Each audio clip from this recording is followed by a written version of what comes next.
Hey everyone, welcome back. If you're new here, my name is Claire. Today, I'm sharing a story I've kept locked away for a very long time. It's about family, about money, and about the moment I decided to stop being the person everyone expected me to be. For years ago, my parents told our entire church that I had disappeared. Vanished. Like fog in the morning. But the truth? I just stopped sending them money. And today, I'm going to tell you exactly what happened when my brother showed up at my front door and why I ended up standing in front of 200 people to finally tell the truth. It was a Tuesday in October.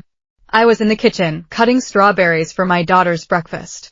The knock on the door was soft, almost hesitant. I looked through the peephole and saw a tall man in a delivery uniform.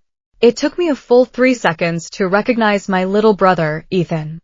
He was 29 now, standing on my porch with his phone in his hand like a shield. I opened the door. "Hi, Ethan." He just stared at me, his mouth open. Then he looked past my shoulder, and every drop of color drained from his face. He backed down my steps without another word, his phone already at his ear. "Mom, you need to see this." She never told us. He couldn't finish the sentence. What my mother did with that call, and what I did that Sunday morning is why I'm telling you this. My name is Claire Donovan. I'm 34. I'm a nurse. And I was the first person in my family to ever finish college. That's where this starts. 10 years ago, I graduated with a nursing degree paid for by student loans and double shifts at a diner.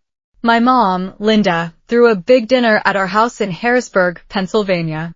Pot roast, a folding table, a sheet cake with my name spelled right. She was so proud. For about 2 hours, I was the pride of that kitchen. After the plates were cleared, she slid an envelope across the table. Cream-colored. My name on the front in her neat handwriting. I thought it was a card. It was empty. "For the house," she said, patting my hand. "You're the one who made it out."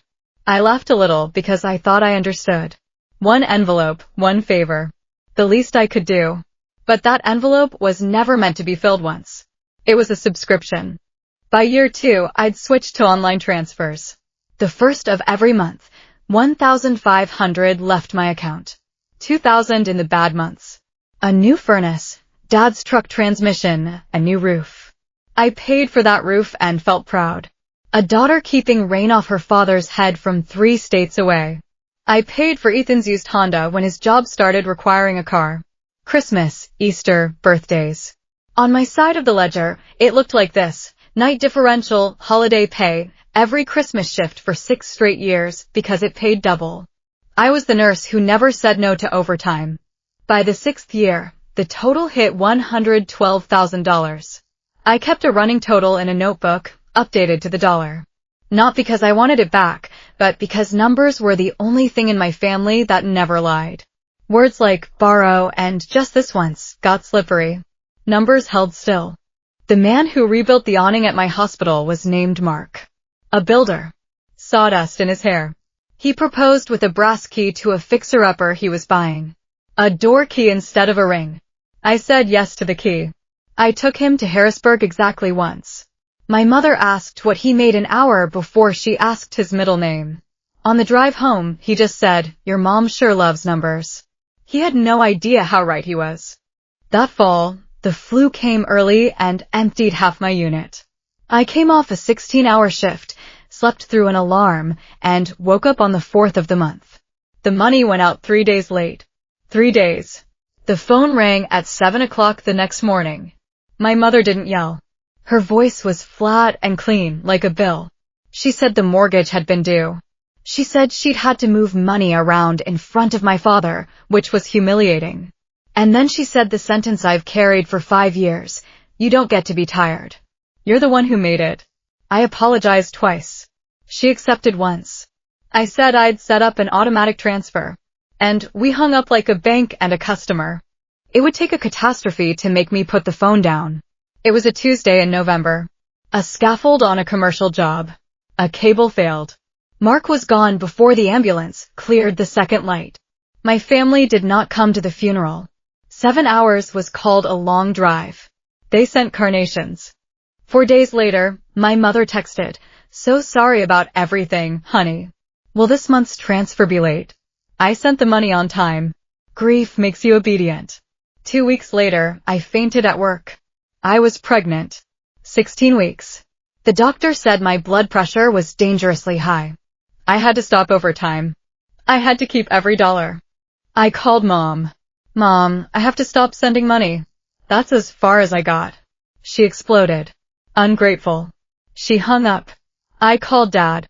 Don't upset your mother, he said. I set the phone down and never picked it up again. For 4 years, I built a life in Portland. Painted my front door red. Gave birth to Sophie alone. My friend Maya held my hand. Meanwhile, Mom told the church I'd disappeared. Maybe drugs, maybe a controlling boyfriend. She never confirmed, never denied. She just cried at the right moments. She let 200 people write the story for her. I was the missing daughter. Then Ethan showed up. He drove 7 hours because Grandma Rose was sick. Rose, my dad's mom, 82, on oxygen. She was the only one who wanted the truth. I'd written her a letter 4 years ago. She got it. She called me 2 nights after Ethan visited.